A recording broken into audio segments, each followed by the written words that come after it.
Hey everyone, welcome to my channel. In this video I'm going to show you how to replace the front face buttons on the Miyoo Mini Plus console. I had purchased these custom resin printed buttons off of Etsy from a store called Cloudlife6 for about $22. They have plenty of color options to choose from. On their store they also have other accessories like shoulder buttons, stands, lanyards. I highly suggest you check them out over on Etsy. I'll go ahead and put a link to their store in my description as well. Okay, let's get started. So first, what you want to do is shut down the console. Then we're going to go ahead and remove the battery.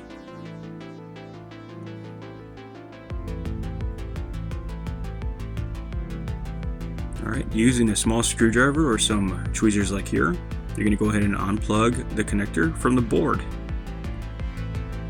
Be careful not to actually pull on the cable, as it might tear or damage the connector or wires.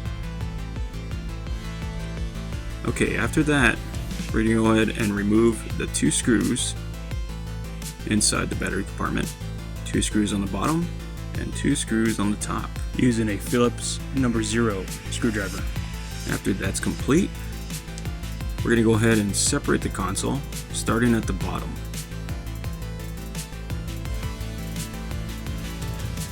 You're going to slowly work your way around the bottom of the console first and up towards the top. There's two clips at the top that hold it in place. Be careful not to break those. Eventually, you should get it open.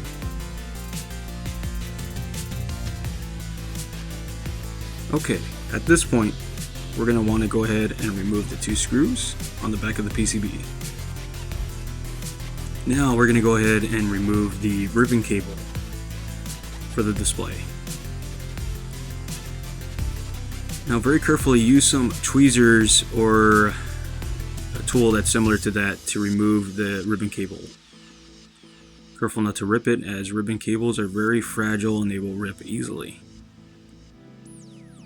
Alright, now that you have access to the buttons, we're just going to go ahead and remove the membranes that are holding the buttons in place.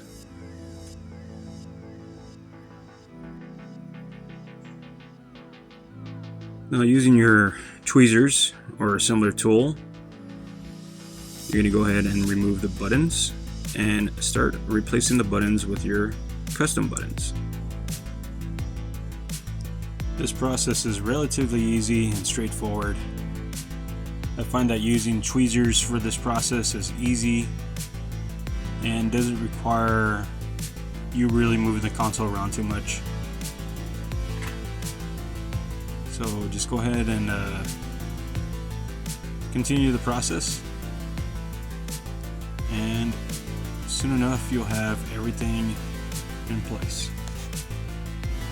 Alright, now that you got your buttons installed with the D-pad, we're just going to make sure that the membranes are fully seated, and we're going to go ahead and install the menus button and also the start and select buttons. Once you have that installed, we're going to flip the console around and work on the power button. This kit did come with a power button. So at this point I did realize that the original power button and the custom button are different sizes. It seems like the custom button is slightly larger than the original. It doesn't seem like it's too much of a problem. It still engages the micro switch, so that's fine. The orientation of the symbol is with the line facing up, so when you tilt the console towards you, the power button symbol is in the right orientation. After you have that installed, we're going to go ahead and reinstall the ribbon cable. So you're going to use your tweezers to fully seat that into the connector. And what I'm going to do here is apply a little bit of force into the connector with the ribbon cable and close the flap. It re-engages the lock.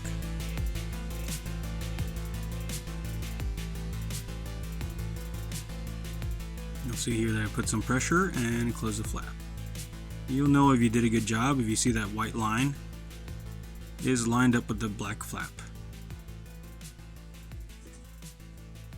Alright, now we're going to go ahead and reinstall the screws for the PCB. And at this point, we're going to go ahead and check the buttons, make sure everything is seated correctly and is not getting hung up on anything like that. So if you're satisfied with the install, we're going to go ahead and continue the rest of the buttons here. So we're going to do the volume up, volume down.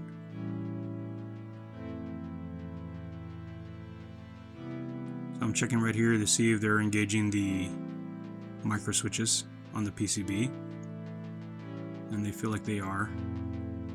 So we're going to go ahead and continue the installation. And we're going to go ahead and put the back cover back on and check the up and down of the volume. Make sure they're still engaging those micro switches. Now I did notice with this install that the up and down volume button doesn't engage the micro switches with the case put back on. So what we're going to do is disassemble it once again and reinstall the original volume button. I did notice that the custom button is actually slightly larger than the original. So I might come back and sand it down, maybe rework it so it sits in there a little bit looser. But for now, what we're going to do is just install the original.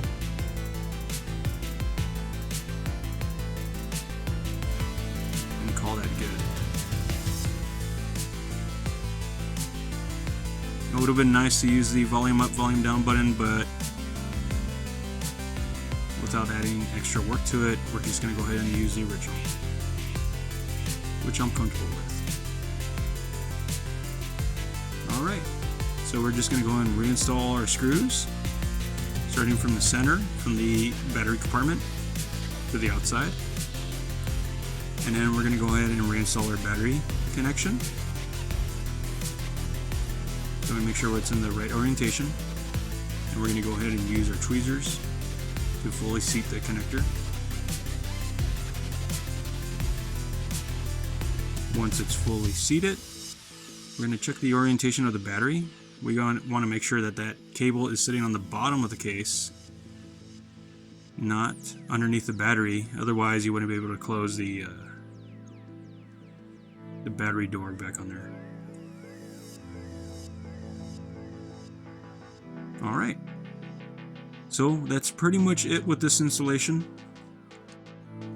I noticed with this kit they did add an extra button, which is awesome. I do like getting extra stuff.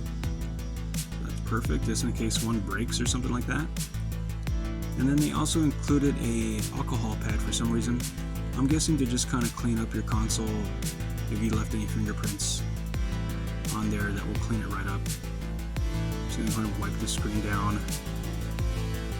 Don't worry, a little bit of alcohol doesn't hurt. And then I'm going to go ahead and wipe it off with the microfiber cloth that I have off camera. And that's about it. Everything looks fantastic. I really like the colors on this. I think they did a really good job manufacturing these custom buttons. I'm just going to test it here and everything's good to go. Now the only thing I've noticed while using these buttons is that the D-pad kind of makes a little bit of a scraping sound. It's just probably because they're not the exact dimensions to the original. And it's really not that big of a deal.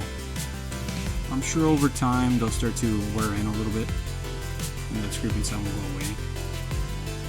So I guess what you could do is take these buttons back out, especially the D-pad, and just kind of sand it down so it sits a little bit more looser in the case, so you won't have this issue. But for me, it's fine. I'm sure over time it'll loosen up. The one I really want to concentrate on though is the volume switch button. I'll probably go back and pick some calipers and measure it, sand it down to get it more identical to the original button, so it doesn't get hung up on the plastic case.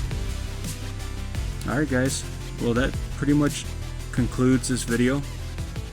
I hope you enjoyed it, and I hope it was helpful.